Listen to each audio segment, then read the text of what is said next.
No more arguments here. Wild card weekend was by far best weekend of football this past year. And we have divisional playoffs coming up. What's going to be next? We'll see. Also, it's down to 2 college football national championships. We have it all here for you tonight. It's the Juice Football Show, and it's going to start now.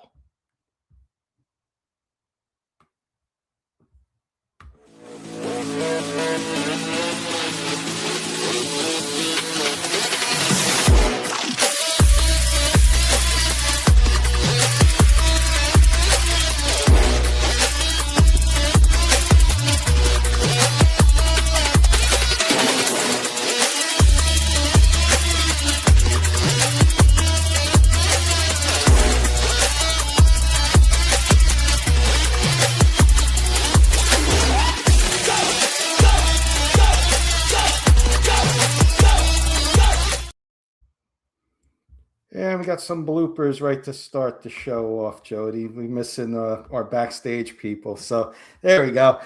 Good to see the Dolphins on the screen there when they're not even in the playoffs. But sorry about the bloopers there, everybody. It's one way to make them relevant. It's what makes great shows. And, it's live TV at its best. But Kenny K here. I'm here with my good friend Jody. It's the Juice Football Talk Show. And, man, do we have a juiced up show for everybody tonight, Jody. How are you doing, my friend? Doing good. Ready for Saturday. This is what we all been waiting for.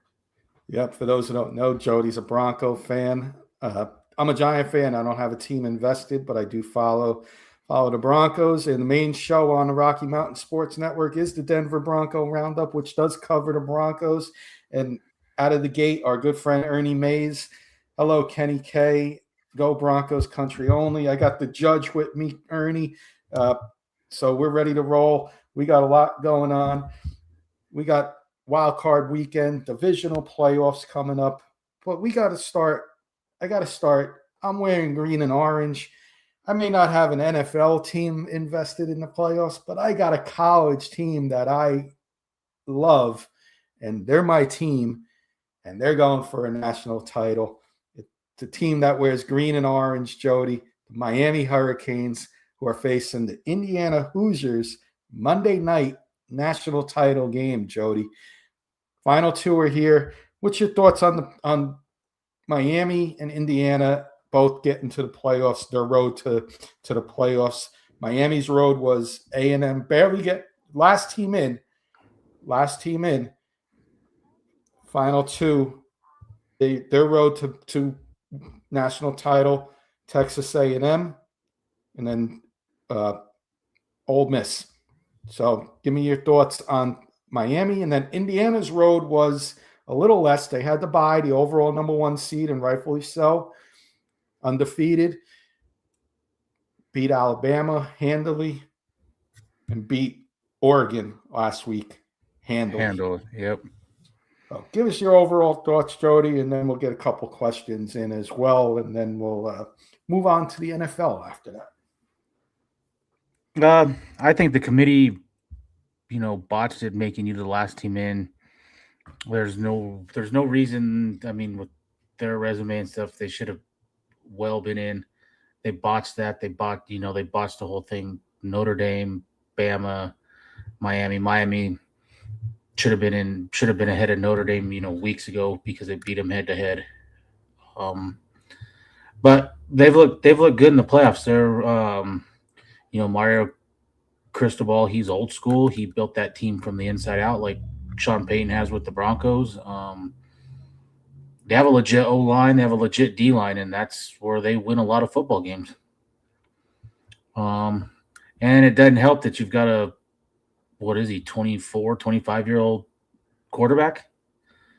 I don't know if you heard, I thought the stat was a little funny, or when Carson Beck was a freshman at Georgia, Malachi Toney was 11 years old. Crazy, right? I mean, granted, I think Toney was only 17 when he started. There's 17 now. So he's young for college, but that's still a funny stat.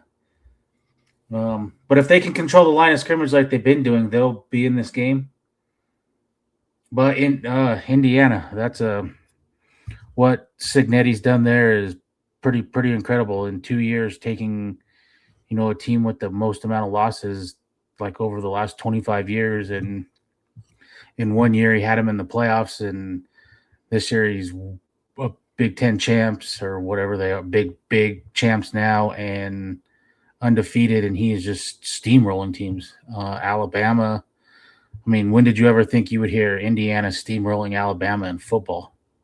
Yeah. And then he steamrolled Oregon. I mean, they made Dante Moore look like UCLA Dante Moore. So I think they're like a 7.5 point favorite. It maybe more now. It's the last I seen. But I think it'll be a good game if Miami can somewhat, even if they're even at the line of scrimmage, if they can kind of control that. That's where Indiana, I mean, Signetti did the same thing. He went and, built his O-line and D-line and started there. It's and you can see the exact opposite if you watch a team like the Colorado Buffs. They went and got high-priced wide receivers and stuff like that, and that's not the way to do it. These two teams are showing you the right way to do it. So I think it's going to be a pretty physical. I mean, you're going to see big boy football in college. So yeah, I couldn't agree more. Jody, I do want to say we said hello to Ernie. We got Pearl saying hello. Hi, Pearl. Thank you for joining, hanging out with the Juice. I like to do this every week, and I wanted to wait till a couple people came in, Jody. Each week I give a cheers with a different juice or flavored beverage. Today it's very simple. Miami Hurricane fan down in Florida. I got to do a one way only. It's evening time, but I'm saying hello to everybody and cheers with just a simple glass of orange juice tonight. Fresh squeezed. Let's go, Miami. Cheers, Pearl. Cheers, Ernie. Cheers, Jody. Juice it up, everybody. And what do you got there, Jody?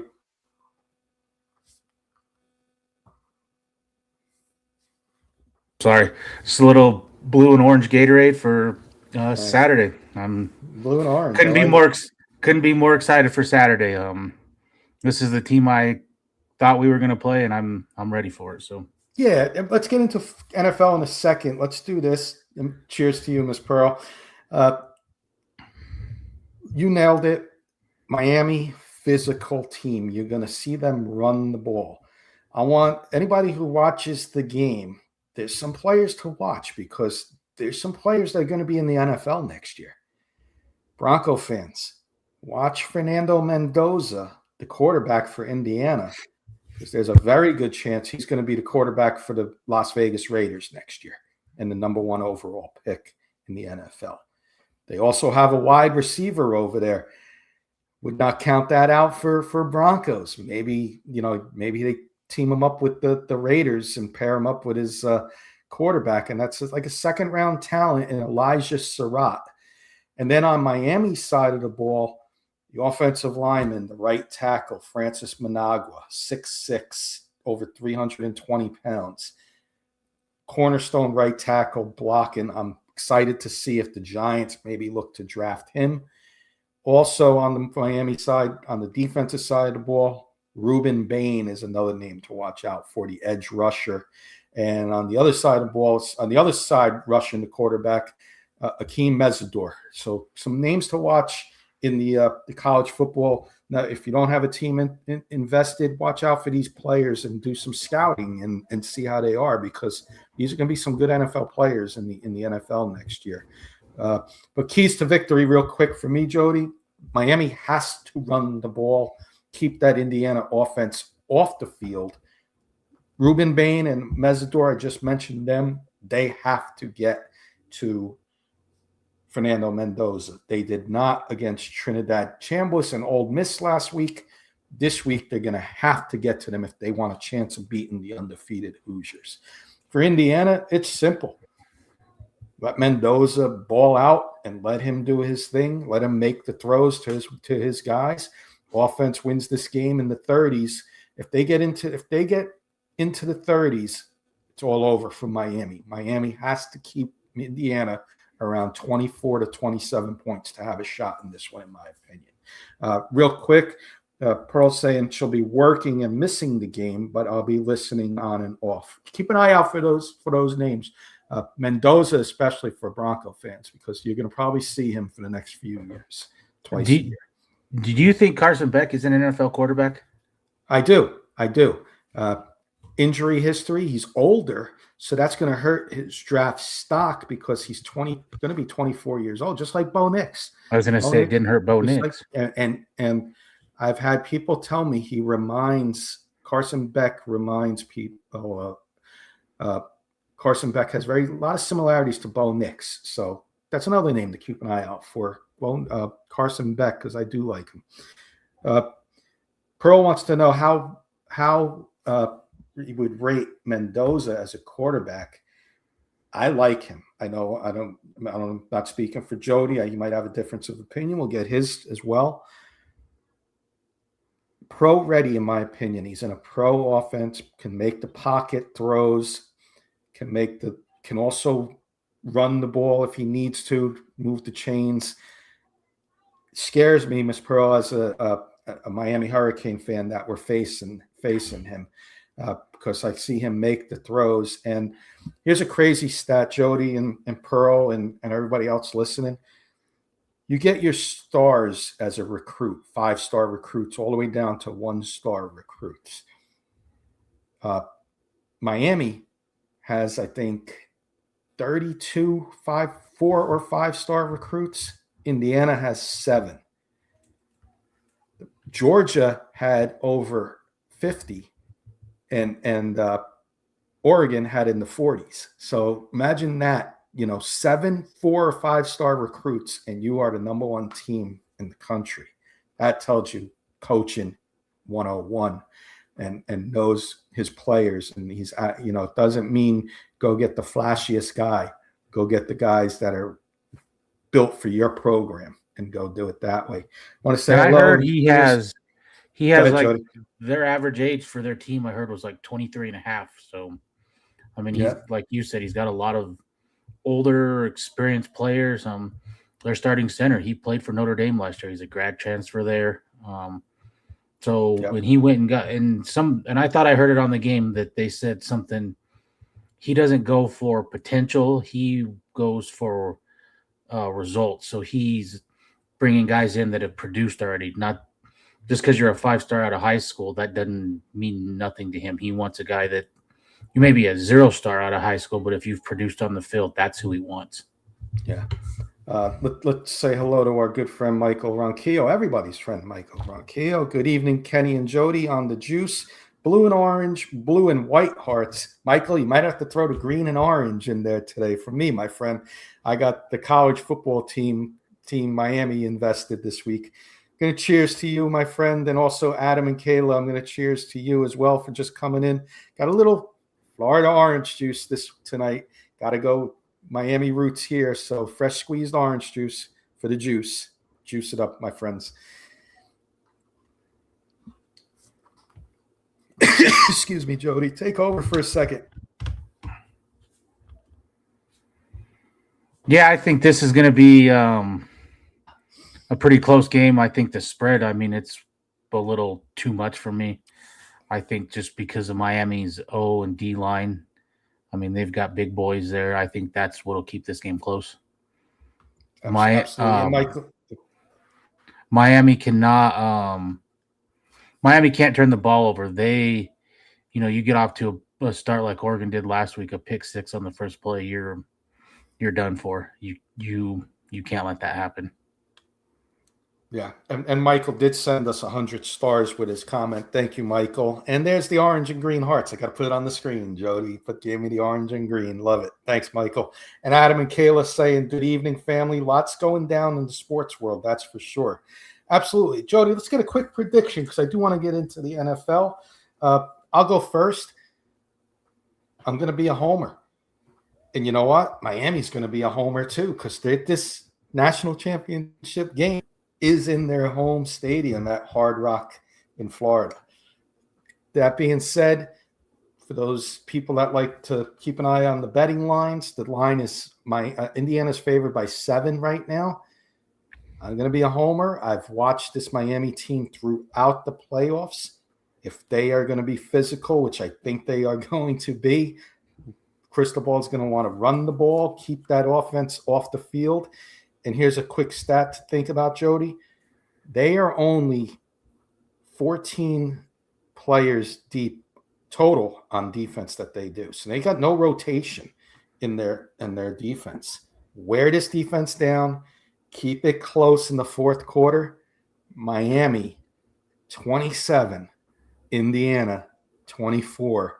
Your Miami Hurricanes are your national champions. Jody, give me your prediction. I think Miami will keep it lower scoring. But until I see it, I'm gonna go with Indiana. They're just, I mean, what Kurt Sinnett, like I said, what he's done there has been pretty wild in 2 years. I know the portal helps a lot, but he brought a lot of guys in from James Madison. So, I mean, it's coaching. This guy is not everyone's cup of tea, but he's pretty incredible. I think it's going to be somewhere 24-20 Indiana. Yeah. When it comes to coaching, I think I give Cignetti a little edge. Cristobal's having a great year this year. So, he gets that national championship. He's right up there with the greats in coaching. But old school, like you said, it's going to be a good one to watch on Monday, Jody. And, after a good weekend of football coming up, hopefully this game does not let us down. And I think it's going to be a good one. I think it's going to be the one to watch, and I think a memorable one for years. Do you think home field is going to be the big deal for Miami? Normally, I would say yes, but I know prices of tickets are outrageous for this game. Outrageous. I heard like $5,000 for yes. like lower bowl tickets. Yes. Indiana is going for their first national title ever. They're going to travel well. Even though these tickets are expensive, these people are going to, I'm not trying to be funny, they're going to go into their bank accounts and use their life savings to come down and witness history, potential history for them winning their first national title. I think it's going to be closer to 50-50 fan base in this game. And that's going to not give Miami the big home field advantage that everybody's thinking. Yeah, I think I heard something like in a normal, because this is a smaller stadium. In a normal size stadium, they give, I think, each side, they were saying something like 25. I don't remember. That didn't sound right. Like 25. It was less than that. 1,000 tickets, and it's about half of what they're getting now, and that accounts for band and all the other stuff. So there's not going to be a lot of free tickets to give out to a lot of the alumni and stuff. So right. that is something to watch out for as well. So, yep. Let's say aloha to Patrick. Patrick, our good friend over there at Lion Coffee in Hawaii. Aloha, boys. He wants to know what's happening coaching-wise. 9 open jobs, possibly more. McDermott, see what he does. His job may still be on the line. The news today, Mike Tomlin steps down from Steelers, not officially fired, so he's still under contract, kind of like Sean Payton with the Broncos. They had to trade for him. If a team wants Mike Tomlin, they're going to have to trade for him. So 9 open jobs, possibly more. Still don't know what's going on 100% with the Bills. Could be double digits before it's all said and done. But gonna be interesting for sure, Jody. But let's do a little recap on Wild Card Weekend if you don't mind, and then we'll get into the upcoming matchups. Wild Card Weekend did not disappoint, Jody. And looking on the board, I was like, oh, they're going to get this blowout game added away right out of the gate. First game on Saturday, which featured the LA Rams who traveled to the Carolina Panthers. The Rams end up winning this one 34-31 behind Matthew Stafford, who was 24 for 42, 324 yards, and 3 touchdowns. He did have an interception. Puka Nacua, double digits, 10 for 111 with a touchdown. Bryce Young in his first playoff game, 21 for 40, 264 yards with a touchdown and interception. Breakout wide receiver candidate and the name to watch next year alongside Tet McMillan. Jalen Coker, 9 for 134 and a touchdown in this one. Big news for me, Rico Dodley, 5 rushes for 9 yards. That was my head scratcher in this one, Jody. But I do have some quick hitter questions for you. Quick hitters would do these pretty fast, and the audience can step in and answer as well. I'm going to give you a Panther one first. Did Bryce Young, he got an extension today. Did Bryce Young do enough in your opinion? He got an extension, or they just picked up his 5th-year option? 5th-year option, I mean. That's what I meant. He didn't get an extension. Do you think he's done enough, in your opinion, to get an extension and be the franchise quarterback for the Panthers? Or is it still on the fence for you? It's still on the fence for me, but I like that they picked the 5th-year option up because he's shown enough that you need to see one more year. Plus, what are you going to go get that's better? I mean, you're drafting in the middle. You're right in the worst spot, right in the middle of the first round. This is a bad quarterback class. Even the free agent class is not good. So, I mean, what real choices did they have? Yep. Plus, he's been coming along, so I want to see more. And Michael Vanquillo saying, Mike Tomlin always wanted to go into broadcasting after coaching in the NFL. He'll give it a shot next year, and maybe he doesn't go back into coaching if he really likes it, Jody. We'll see him, Michael. We'll see. I agree with you there with the extension, and hold off on that. Let him play out his option, and see where you go from there. They got they're starting to build that team nicely, though, so that could be a dangerous team in a weak NFC South, meaning dangerous where they run the NFC South for a couple of years down the line and get to the playoffs and win the AFC South with those 9-10 wins, and 8 wins won it this year. Imagine that, 8 and 9, and you get the division. But I got a Ram one for you. My Rams question for you is, where would you rank Puka Nacua against the other top wide receivers in the league? So let's say Jamar Chase, Justin Jefferson, CeeDee Lamb. Where would you rank Puka Nacua? At the top of all of them? At the little below them? Right in the middle? I think he's probably a top 5 wide receiver. The only hesitation I have, and this is some of those other guys, especially Jamar Chase, Justin Jefferson. They've done it with even CeeDee. They've done it with backup quarterbacks. Is this a product of Matt Stafford, or is he really legit like that? But he almost had 1,800 yards and like 129 receptions. That's incredible. Yeah, especially with who he had on the other side. I mean, Davante Adams. I mean, he wants the ball just as much. So, I'll say he's a top 5 wide receiver.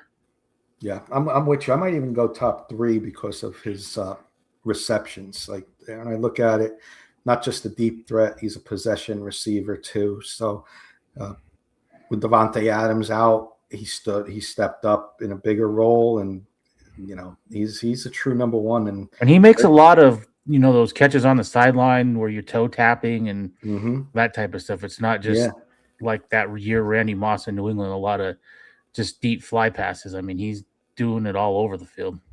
Yeah, I mean, 5 is you're about right in my opinion, and I would say even go as high as top 3 in the league for sure. All right, so that was our first game recap of Wild Card Weekend. Our second one did not disappoint neither, and that was Chicago pulling off the second half comeback victory, 31-27 over the Packers.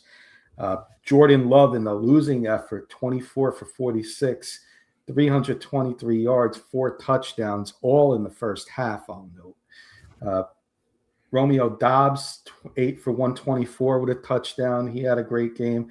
Caleb Williams, although he only completed 50% of his passes, he did throw for 361 and 2 touchdowns. Did have 2 INTs. Colston Loveland, who I know you liked and a lot of people liked for the Broncos, tight end wise, 8 for 137 in this one in his rookie debut. Not rookie debut, his playoff debut in his rookie year. What a game for him in the winning effort. But Chicago should be called the Pussycats or something, some kind of cat, because they have 9 lives and they're using them all with all these miraculous wins. And, some that come to mind, the last game they had against the Packers, the onside kick that they recovered and beat the Packers. And that the Hail Mary against the Commanders, just some games that they won this year. They're using all their 9. They might still have a live or 2 left, but they're close to using them all up. But what a job. What a comeback. A couple questions I got for you, Jody. I'll start with the Packers. Right now he's there. It looks like he's going to be there. But if you were the GM of the Packers, would you keep or fire Matt LaFleur?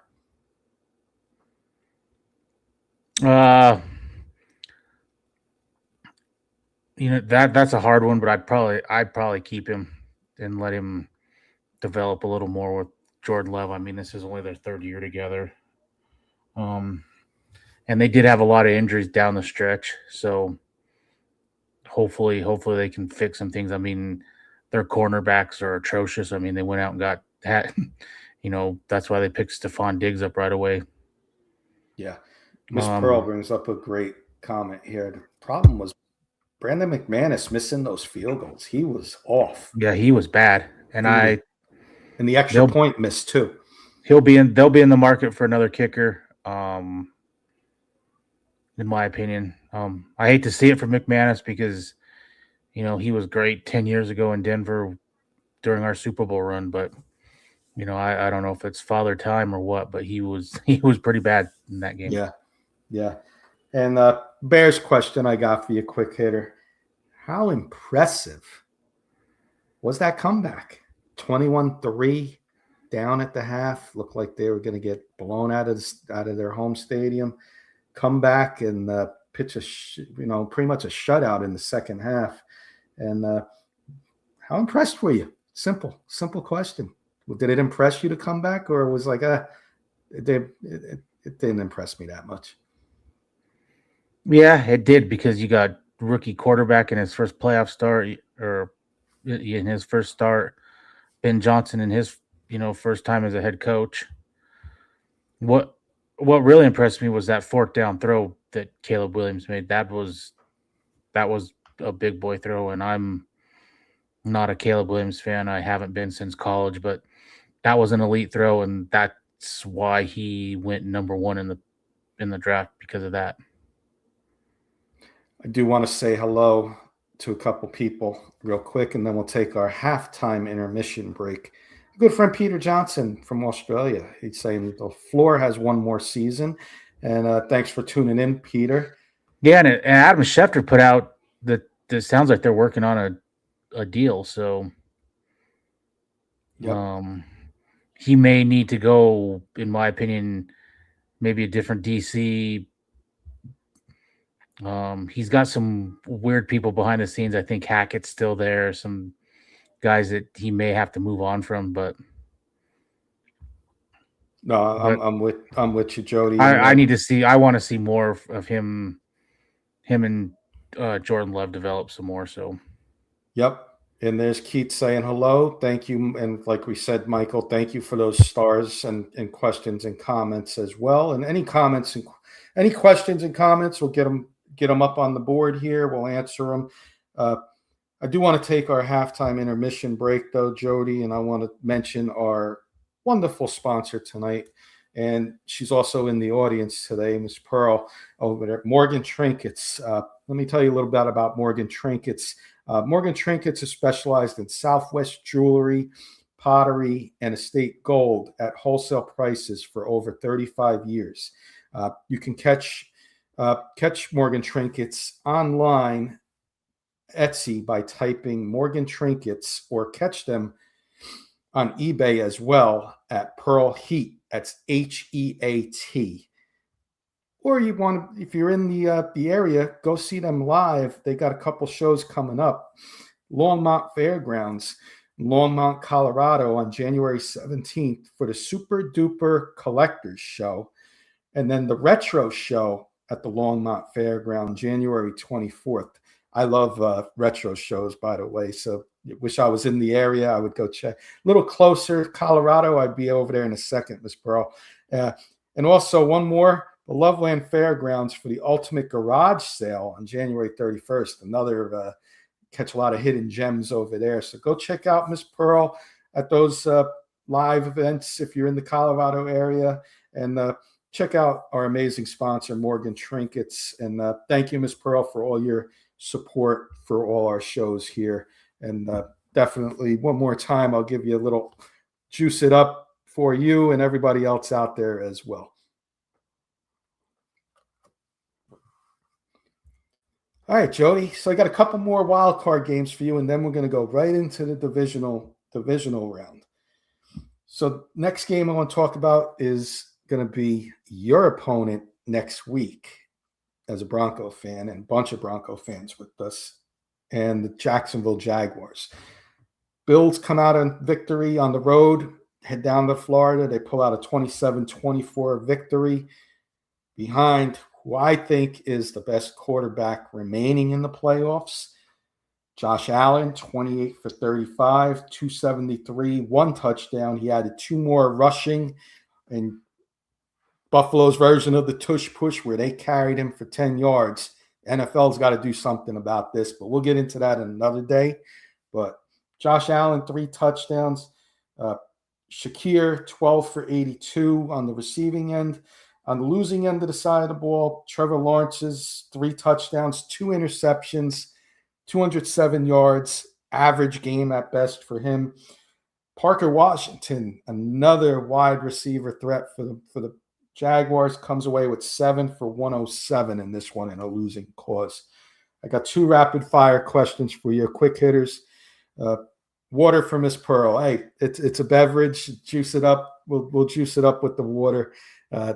I like the flavored waters myself. So I'll start with the Jaguars side of the ball, Jody. It's a good question, I think, for everybody. I think who wants to play along and answer this one. It's an easy one to answer. Should the Jaguars use Travis Hunter more on the defensive side of the ball? I just mentioned Parker Washington as another weapon. They traded for Jacoby Myers. They still have Brian Thomas on their roster. Or should they use him more in that 50-50 role still, like he was drafted, to play on both sides? I know I want yours first, and then I'll give you mine. But should he play more on defense and more like a 75 to 85% on defense, and then just a few gadget plays on offense? Yeah, that's exactly how I'd use him. He's the starting corner, and sprinkle him in on offense. I'd do just like teams did with Deion Sanders. Especially now that they went and got Jacoby Myers. I mean, you've got 3 legit guys there now with Myers, Parker Washington, and Brian Thomas. There's no need to clutter that room and force him on the field. So, yeah, I couldn't agree more, Jody.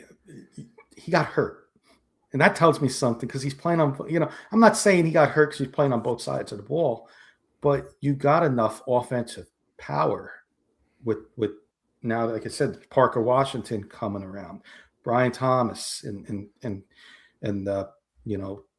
Jacoby Myers. Now, if one of those guys gets hurt and you're running thin on offense, then you change it back. But to me, he's got to be on the defensive side of the ball. We saw the Jacksonville defense give up 2 leads in this game, and you can bring Travis Hunter over on that side of the ball.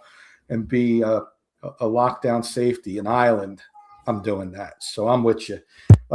Let's get the Bills question in I got for you. Should the Bills be concerned, Bills fans be concerned with their defense heading into Denver?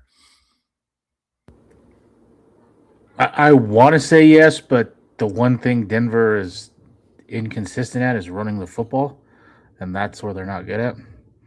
I mean, I think they're number one in pass defense and like 29th in run. So I want to say yes, but show me something, Sean Payton. There's no, I mean, I've said it for 2 weeks now. For some reason, J.K. Dobbins dresses his game. I want to see Jaleel 20 plus carries, a minimum of 20 carries. He's been your best running back, and that should, if Denver really commits to it, that should scare Buffalo because one, Denver's defense and other things that should scare Denver or Buffalo because it's not something that I think that they're expecting. Yeah. I'm with you, and you got to be a little creative. And I'm seeing a lot of almost every game I've seen in Wild Card Weekend. I saw a trick play lined up. I'm telling you, Sean Payton's going to have a couple plays up his sleeve that he's been holding. Ace up your sleeve. Well, Sean Payton's going to have a couple of these cards that I got. He's going to have a card up his sleeve, little prop there. But I could see. And I think it's big that Jordan Poyer's out. I mean, they've already announced he's out. That's big. Yeah, big loss. And Peter with Jacksonville. I'm going to answer it this way real quick, Peter, because I want to get we're going to get into the divisional rounds real soon. Use Hunter as a receiver and trade Brian Thomas. I'm liking that if Hunter's going to be a receiver and just if I need you as a corner late in the game, nickel situation, dime situation, Hail Mary, I'll put him on the field to be a corner. Then I want him on one side of the ball for the majority, not 50-50, because you're just risking this guy getting hurt more and more, and it could shorten his career. Michael, I hate the 50-50 yep. idea. I see your comment, Michael, and thank you. We will get that question. He's got a Stars question for us we're going to get to when we do the divisional round. I'm going to hold that for when we get to that in about 5 or so minutes. We'll get to that. I've got a couple more games for you, Jody. We'll do these quick. 49ers versus the Eagles, man. And I'm telling you, made my day as a Giant fan watching the Eagles lose and cry, Eagles cry, I was saying on an earlier show. Their fight song is Fly, Eagles, Fly. I was saying, cry, Eagles, cry. I was happy. Eagles blew it. They had probably, in my opinion, best chance in the NFC to get to the Super Bowl and run it again. They had the most talent, in my opinion. Terrible job all around. 49ers go in, banged up, win this one 23-19 behind Brock Purdy's 262 yards and 2 touchdowns. Juwan Jennings threw a touchdown as well. That really great play. If you didn't see it, go back and watch the McCaffrey catch. Awesome design play by Shanahan. Marcus Robinson added 111 yards with a touchdown. McCaffrey had 2 receiving touchdowns in this one. Jalen Hurts struggled, 168 yards with a touchdown. Saquon Barkley did his job, 106 yards on the ground, 26 rushes. Devontae Smith led it with 70 yards receiving. Eagles are an early out.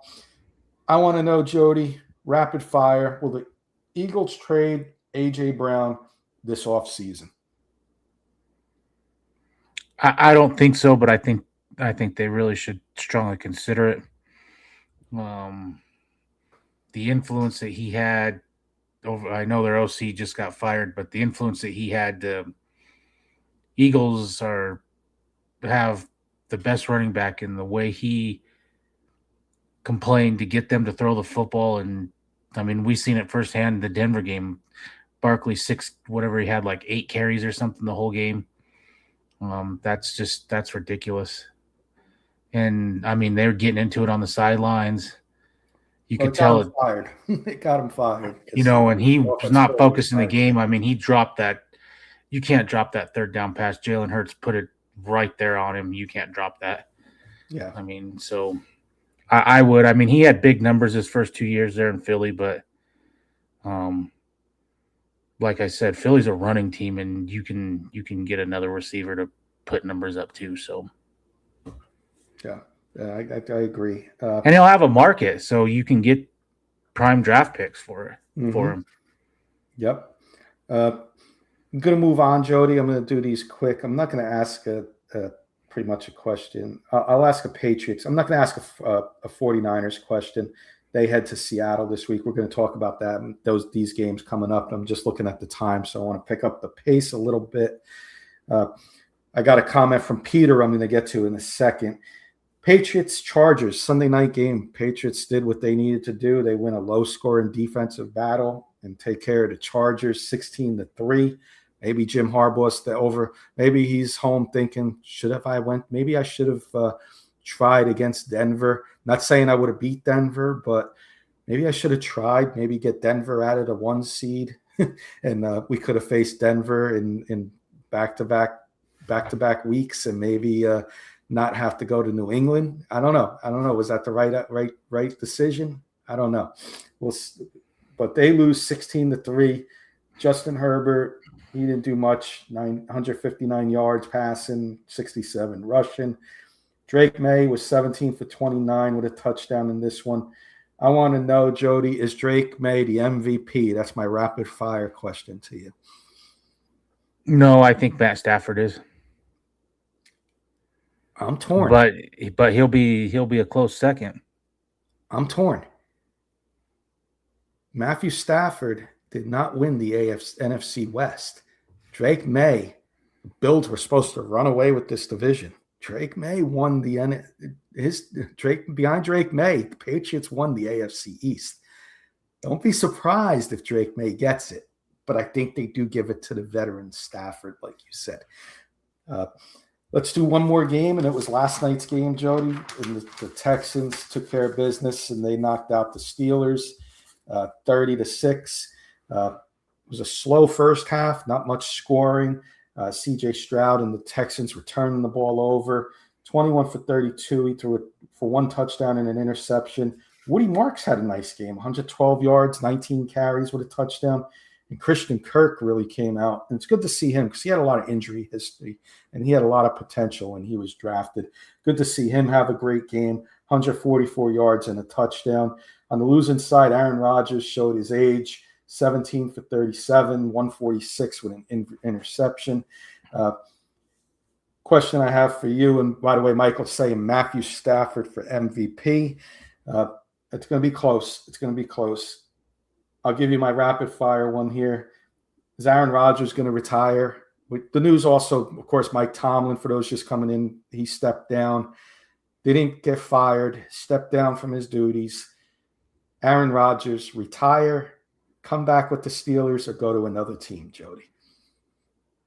I think he retires, or he does the Joe Flacco thing or the Phillip Rivers thing where he's kind of there, but a team that needs him late or something. But I think he's pretty much done. I'm going to get Peter's comment when we're going to do the divisional rounds coming up, and I want to do that. We'll do Peter's comment with when we talk Broncos Bills. But let's get into the divisional round. We got about 15 to 20 minutes left. I think we can get this done. Michael, I'm going to start with his question, which comes with 100 stars. And thank you again, Michael, for your support and with all our shows, and appreciate the question here. Kenny and Jody, which quarterbacks in the AFC division and NFC playoff, AFC and NFC divisional rounds have to show up to get them to the AFC NFC championship games? Let's do one on each side, Jody. I'll let you go first for the AFC, and I'll go first for the NFC. But let's do AFC first. Who has to show up? This is an easy one for me. Bo Nix. We can't get in the red zone and come away with 3. Not against this team. This Yeah. needs to be a Packers type game from Bo Nix. I'm going to be on the same game as you, but I'm going to say Josh Allen. He lost he lost 2 wide receivers, Gabe Davis and Shavers. They got 3 wide receivers on their roster right now. He is doesn't show getting up. Curtis back. Curtis Samuel. But I'm with you. Bo Nix is there too. There's very easily all 4 of them, Michael. But if I had to go with one, it's Josh Allen. He's got to win 3 games on the road. He doesn't have the benefit. He's not benefiting from being home. He's got some banged up players. He's banged up as well. So I'm going to go Josh Allen in the AFC, and I'm with you guys. I like the Bo Nix one as well, which Michael's saying Aaron Rodgers, about the Aaron Rodgers, and to catch up on the comments. 5 games. The rest of the quarterbacks in the AFC, they have a running game to fall back on. Sure. Denver, they could have that if Sean Payton would commit to it, but they haven't shown that. That's why I think it has to be Bo. Peter's going Bo. Michael with me, Josh Allen. So both quarterbacks look like both quarterbacks are going to have to show up. And if that's the case, we're in for a classic. Let's just hope it's the Denver Broncos for my co-host and Michael and my Bronco fans in the audience. Let's hope it's the Broncos that come out on top. This could be a classic on Saturday, and I'm getting chills just thinking about it. Couple hellos, Captain coming in saying hello, and Paul Schaefer. Well, Paul Schaefer. I'm thinking David Letterman. Sorry, Paul. Paul Shatter coming in saying we could have gotten Brandon Cooks from the Bills. Yeah, but I think there was some pretty bad blood between him and Peyton. Peyton's the one that traded him from New Orleans to the Patriots. I don't think he really liked that. So, I mean, there was some, from what I've heard, there was some bad blood there that he was never bringing him in. Yeah. Paul saying Allen got beat to hell and back on Sunday. Short week for recovery. That's a great point. Paul, that I did not think of. Broncos have had a lot of rest. Bills are getting short rest with the game on Saturday. Good point. And then a couple more comments. Release the Fury. And it is Schaefer. Thanks. Okay. I'm sorry. I was confused there. Sorry, Paul. It might be the Paul Schaefer. It might just be. But let's do the NFC. I'll go first on the NFC. For the NFC, you got Matthew Stafford, Caleb Williams, Sam Darnold, Brock Purdy. For me, it's simple. Sam Darnold cannot have a bad game. Because if he's bad, and you got no chance. We've seen it. It's going to be, the 3rd time that Seattle and San Francisco play each other this year. And, we're going to see. So San Francisco, he needs to show up. He's home. He wins this week. He's got to win. He gets the home game on the championship Sunday. He's got to show up for me. But that would be my top choice because he's got a lot to prove in these playoffs for me. I second that. Last year he was 13-4 or 14-3 as well, and choked in the playoffs with Minnesota. So he's got a lot to prove in the playoffs because it's been bad. So that's an easy one for me. Michael's also saying Sam Darnold. And thank you again, Michael, for that question. That was a great question. And stars as well, as he sent 100 stars again. Thank you again, my friend. And thank you. Appreciate that. Let's get into these division games. We got 4 of them, Jody. So I want to do them in the order that we're going to see them. You're going to give me 2 keys for the Broncos. We'll try and do these each in about a minute. And then I'll give you the Bills' keys to victory on Saturday. So give me the Broncos keys to victory on Sunday. On Saturday, rather. I'm sorry. I think this is pretty easy. You have to run the football, and you can't let James Cook run the football. I mean, Buffalo average is like 168 a game. You can't let that happen. I know Josh Allen is Superman, but I'll trust my D. I'm not going to let James Cook do what he did last year to us. Yeah, and we have to run the football. Bo Nix throwing 40 plus times. That's not the recipe. Paul's keys: running the ball, including Bo, sacks, no drops. For me, on Buffalo side of the ball is, make Josh Allen your MVP. It's got to be behind Josh Allen. And also, you have to run the ball. James Cook is your second best guy on the offensive side of the ball. Use James Cook. Try and wear the Broncos defense down. We know where their weaknesses may be in the Broncos that don't have many on defense, but we know sometimes they have trouble covering the tight ends. Dalton Kincaid and Knox may have a big role in this game, especially with the wide receiver room being a little thin. Watch out for those two. And on the defensive side of the ball, I think you got to try and somehow create a turnover, because the defense has not been good on Buffalo's side of the ball. I think you got to try and create a turnover or two to have a shot in the fourth quarter here, or it could be a long day for Buffalo on the defensive side.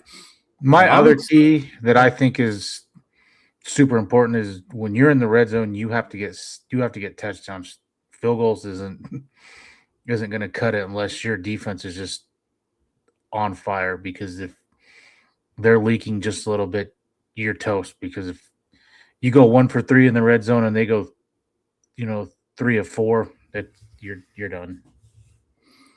Paul saying Kincaid was seen in a walking boot. That's something to monitor. And thank you for that.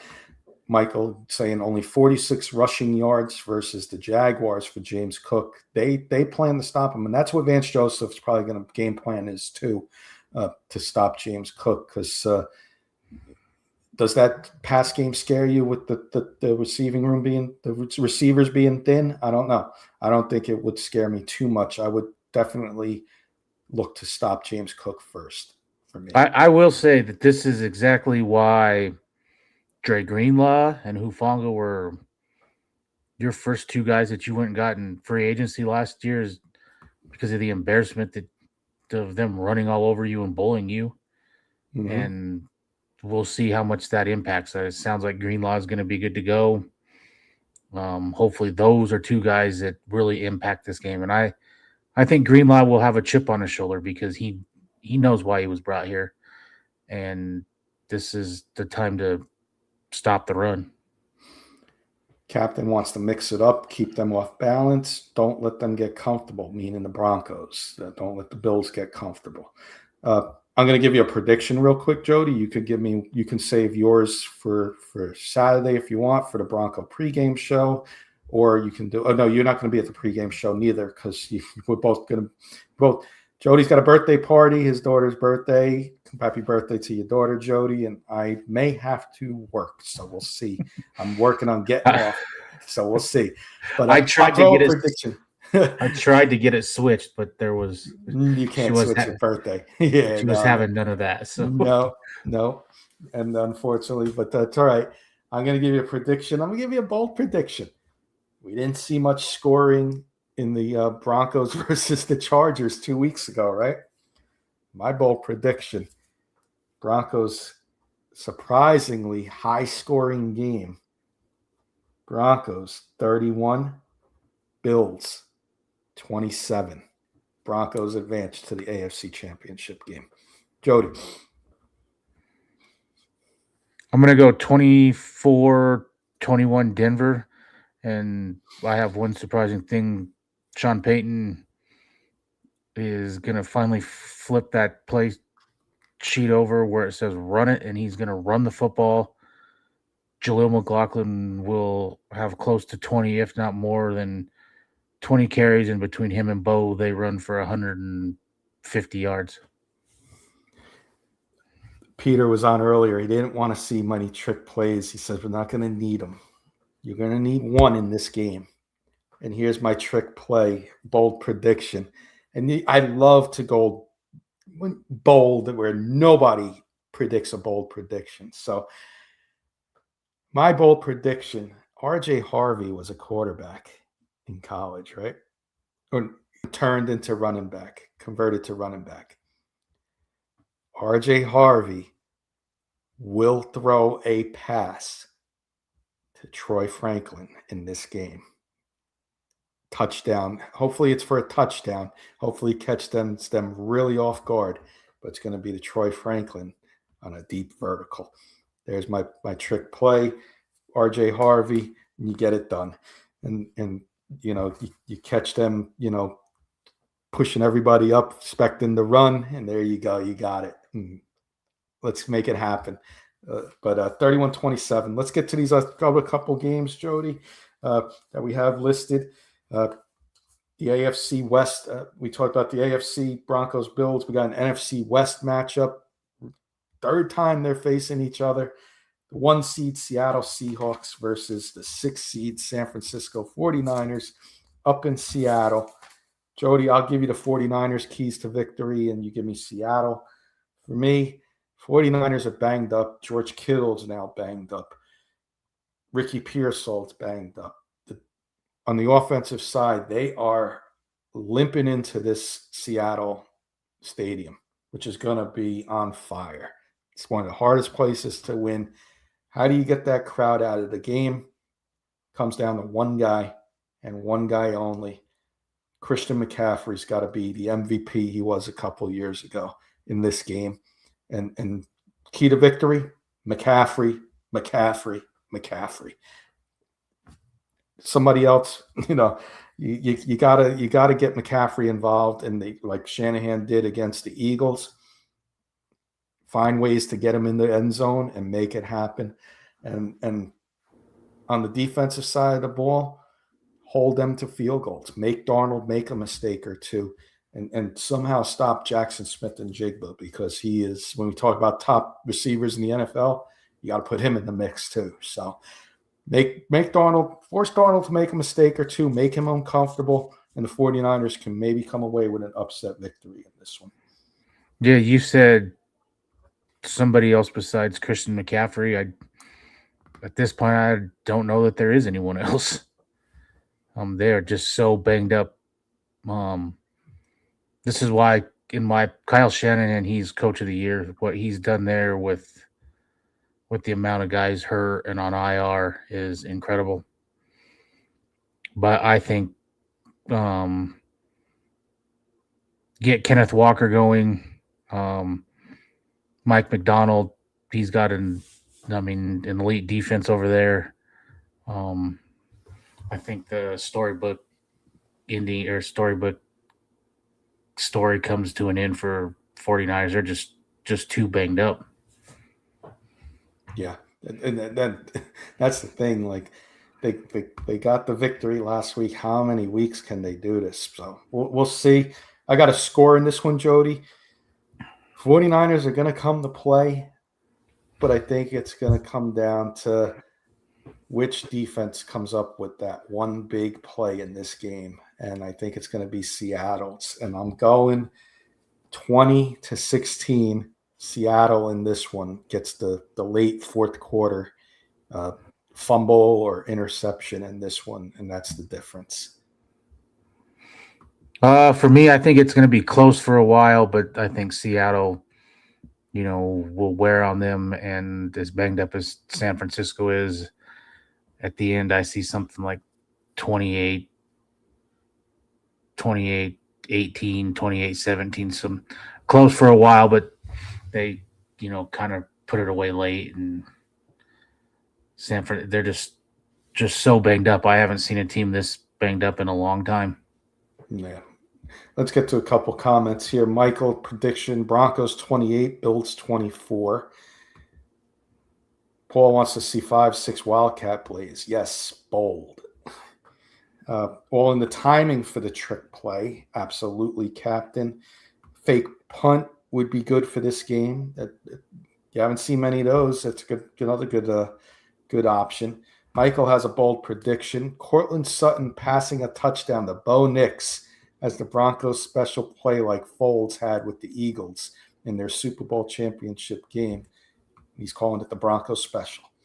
So somebody earlier said that they didn't really want to see a bunch of trick plays. I'm kind of on that bandwagon. I want to see Denver punch Buffalo in the mouth, and I want to see Sean Payton commit to this run game. And at the end of this game, I am not saying this will happen, but I would love to see between McLaughlin and Bo and a sprinkling of Harvey. I want to see 35 carries and Bo maybe throw the ball 20 times. I want them to run this football. Yeah, and I'm not against that. 100% agree with you. My only thing is that timing, like the captain said, timing for that one trick play.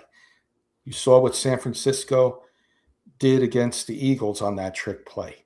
Jennings, a four-star quarterback recruit. These are little things. They saw that the defense was cheating. He came out in the second half and said, we're going to run this. Peyton is an offensive genius. He's going to see if there's anything that's open and say, hey, let's get this defense back to being honest here. They're going to cheat up. We're going to run, like Michael just said, maybe run that Broncos special, or maybe run, R.J. Harvey, a former quarterback. Maybe there's a trick play for him. Keep that. Then that gets the Bills defense starting to panic, and now it opens up the run game again. It opens this up. It opens that up. One play, I'm expecting one trick play if needed to switch things up. Peyton's got about 10 of them on his sheet. He only needs one, and he's going to call it if needed, and I expect it to be called if needed. And I can see that, but my trick play is, and it's trick plays, is running the football. I'm hammering the table on that. Run the football and run it with the right running back. I don't need to see Harvey run up the back of his offensive lineman for 1 or 2 yards. McLaughlin, he's averaging over 5 yards a carry. Run the right running back, and who cares how you win this game? But I mean, I've always said it. Peyton would rather win a game throwing it 50 times, or win a game, or lose a game throwing it 50 times, and win it running it. And get out of that motto. Flip that play card over and run it. Yeah. Michael, 31-17 Seahawks. Captain wants to see the first play should be long bomb. Get the safety winded right out of the gate. That's what they did last year. I think it was on the first drive. They had that deep pass to Sutton over the middle, and then the long bomb to Franklin. So we're on overtime, Jody. So we got 2 more games to get through, and we'll get our final thoughts and share comments again with everybody. And keep the comments coming in. I love the interaction, everybody. And if I miss the comment or a question, please repeat it in there and just say, Kenny, you missed my comment, because I do like to get to everybody. So if I missed one that you want me to mention on the air, I sure will. So thank you, everybody. Keep them coming. Patriots Texans, Jody, should be a good one. 2 good defenses. Texans are going on the road. Very dangerous team. They're on a win streak. When does that win streak come to an end? Does it come to an end? Could this team be Super Bowl bound?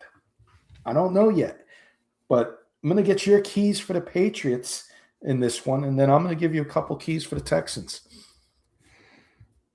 For me, the big one is they need to run the football. They've got to keep this pass rush of Houston's running the football will kind of negate that a little bit. They beat the crap out of Herbert.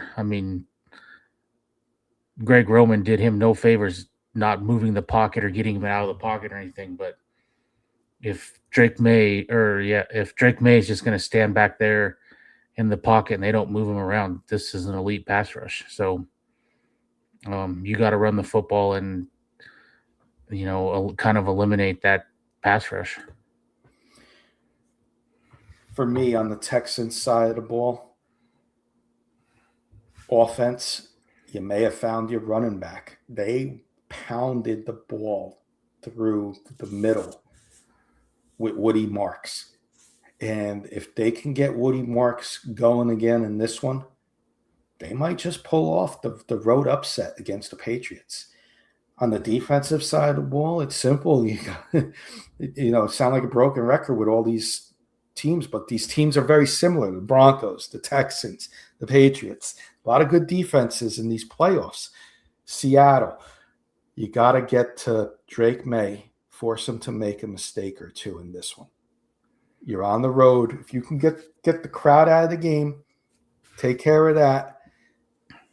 Make C.J. Stroud be a game manager. I don't want him throwing the ball 35 times in this game. Make him be a game manager. Get Woody Marks the ball. Find a way to have him build that momentum that he had against the Steelers in that 100-plus yard running game with a touchdown.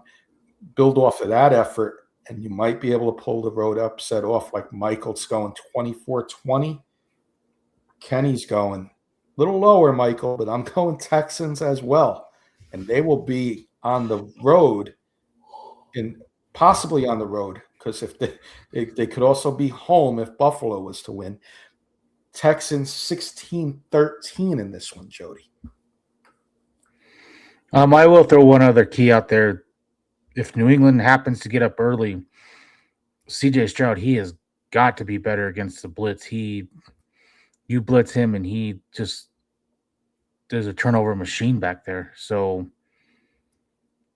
he's got to be better at that, because if it was any other team, they may not have beat Pittsburgh as close as it was for a while. And the amount of he fumbled the ball like 4 times in an interception. Mm-hmm. He can't do that, especially that interception down in the red zone. He can't do that. I'm gonna go 17-14 and 17-14 New England. It's gonna be a good game. It's definitely, in my opinion, it's gonna be a 1-possession game, and it's gonna be a fun one to watch because I love defense, and you're gonna see a good defensive battle. Who has the coaching advantage? That's how I am. That's a good one. This is the hardest one for me to answer that one. I mean, DeMeco Ryans is very underrated in my opinion. So, it could very well be, DeMeco Ryans. Vrabel's good. I got to see it. I still got to see it. So, one of his sneaky moves that no one talks about is bringing, after the way Josh McDaniels left Oakland, bringing Josh McDaniels back in as OC. Yeah. He's not a head coach, but to me, he's an elite offensive play caller. Mm-hmm. Yep. Got one more game, Jody, because we do have to wrap up, unfortunately. I wish we could go 3 hours, 4 hours with everybody, but we do have to sign off at a certain time here. But let's get the last one in, and it's going to be a good one. Those Bears have, if cats have 9 lives, how many lives do bears have? 15? Because they've been surviving, and just like that show Survivor, right? They've been surviving every week and finding crazier ways to win every week. Here come the LA Rams, who very easily could have been right in hunt for that 1 seed a couple weeks ago. They took care of business last week against the Panthers. You get out of Carolina any way you can. Don't let that score fool you. I'm going to give you Bears keys to victory in this one, Jody. And the Bears keys to victory for me is, unlike these other games where it's going to be defense, defense, defense, you got to get this game into the 30s if you're the Bears, because the Rams offense is coming, and they are coming fast, hard, and they're going to want to score on the big plays. And Caleb Williams has to be better than 50%. He's been surviving on that 50% completion ratio. Chris Shula is going to come for him. I think you got to get Colston Loveland another big game. I think a receiver like Roma Dunze has to show up, spread the ball out, get this game in the 30s. And on the defensive side of the ball, just hope you can come up with one or two more plays than the Rams defense and win a high scoring game if I'm the Bears. What about for the Rams, Jody? What's their keys? For me with the Rams is don't let Caleb Williams, make those fourth down throws like he did last week. You prevent that. He's already, like you said, 50%. You can't let him hit those big plays. So that for me is the big one. And then for the Bears, you got to shut down Puka Nacua. You can't let him go off. Yeah. Michael, 35-28 Rams, and captain, man, that's a heck of a pick. I picked the Bears for the NFC side before the season started. That's a heck of a pick there, captain. And you got a chance. You got a really good chance with those 15 lives that maybe 17, right? It's a 17 games regular season, and then you got to win it. We'll see how many lives the Bears have because they've been running all year. But no, great job by Ben Johnson finding ways to win at the end there, at end of games, and winning in crazy fashion. I'm with Michael, high scoring, 33-31 Rams. Bears used their last live last week. The Rams advanced to the NFC title game.